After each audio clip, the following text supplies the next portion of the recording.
Hello, girls and boys, and welcome to Cooking with Captain Ed. I am not a captain, and I'm not a very good cook either, so odds are you came here by accident.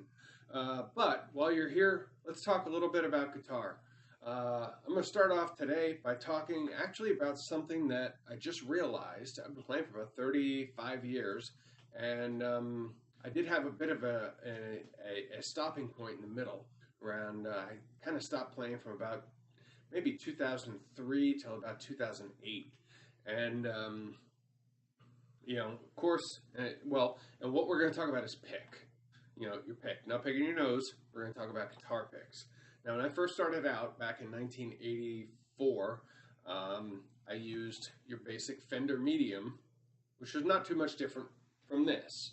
This is actually a Dunlop Tortex .73 millimeter, but it's got about the same flex as a Fender Medium, and it's a little bit grippier. Tortex didn't exist back in 1983. It was kind of the same plastic that credit cards were made out of. But sometime around 87 or 88, maybe 89, I discovered the joy of jazz pick. Now, this particular one is the Dunlop Jazz Stubby. I'm going to get up close, and you can see how it's got kind of a curve to it. This is a thick 2 millimeter pick, and it's got kind of a curve to it. And this was my pick of choice for probably almost 25 years, maybe even a little longer. Well, when I started playing again in 2009, I was into spending money to further my playing. I wanted to invest in my playing. I bought a Les Paul, and I went out and I bought a Red Bear trading pick. Now, this is a simulated tortoiseshell handmade pick. I think I paid about $25 for it, and it was good. It had something called speed bevels on the side of it, and this was a pick that was just designed to last forever. It had a good tone to it, and I used that pick for about a year and a half, and then it developed a little crack, which you probably can't even see. So I ordered another one, and it took about 3 months to get it because, dude made them all by hand. And when I got it, the shape was slightly different, something was different, and it just wasn't the same. It was an entirely different pick, and I wasn't crazy about it. So the idea of having to get used to a different pick again and start over again didn't appeal to me. So I started looking for a mass market pick that would fit the bill. And I tried for a little while. I tried these Dunlop Max Grip Jazz 3 carbon fibers because they've got these little grippies on them. And the carbon fiberness made it so they would not, give up. They wouldn't lose their shape. They wouldn't lose their contour. This pick has probably got, 6 months of regular play on it, and it looks brand new. Fantastic, right? Except it had a scratchy tone to it in some places that I really didn't like. It was fine on the chunky stuff, but up on the high notes, it wasn't what I was looking for.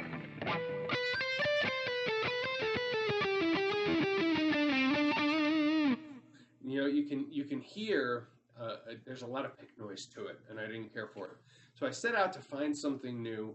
The low E string on the 15th, 17th fret, all of that. I never liked the way it sounded, but I didn't think much about it. So I wound up switching over to these Ultex Jazz 3s, which are really, really great picks. They really are. They're awesome. They last forever because they're made of Ultex. They don't make as much noise as the carbon fiber, and they have kind of a grippy texture, almost like a Tortex pick. And these were great, but I found that I was still having some issues, on those lower strings, and it just wasn't sounding right. And I didn't realize what my problem was until I tried one of these.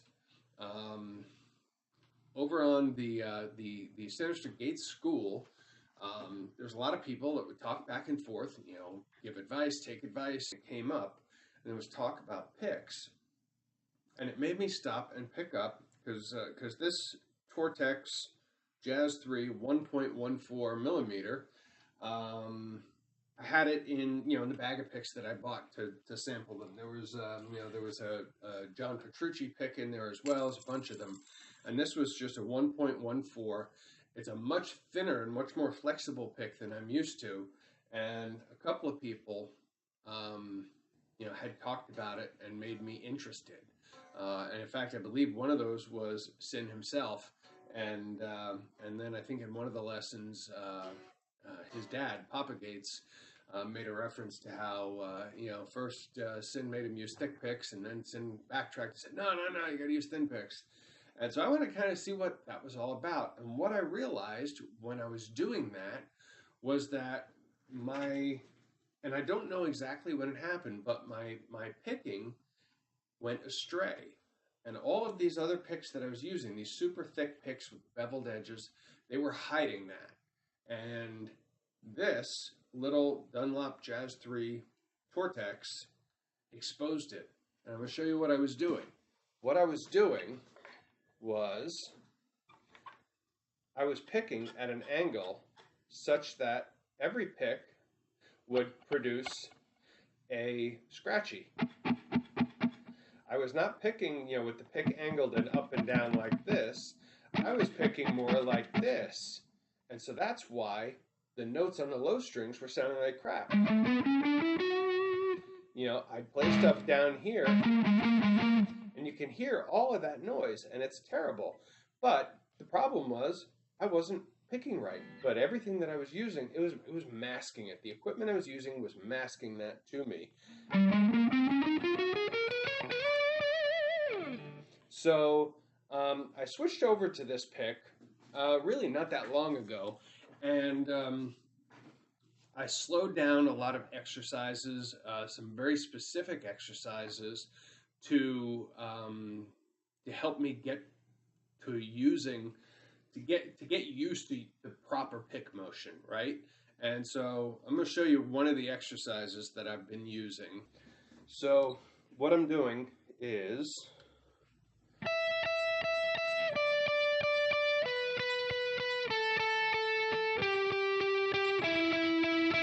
and I'm taking that all the way down. If you do that with a metronome and count, it's a really good exercise for fixing your picking problem. 1, 2, 3, 4. 1, 2, 3, 4. 1, 2, 3, 4. 1, 2,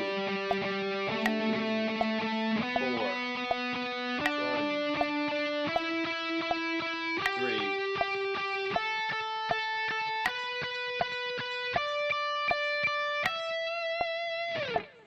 So that's a little tip of the day.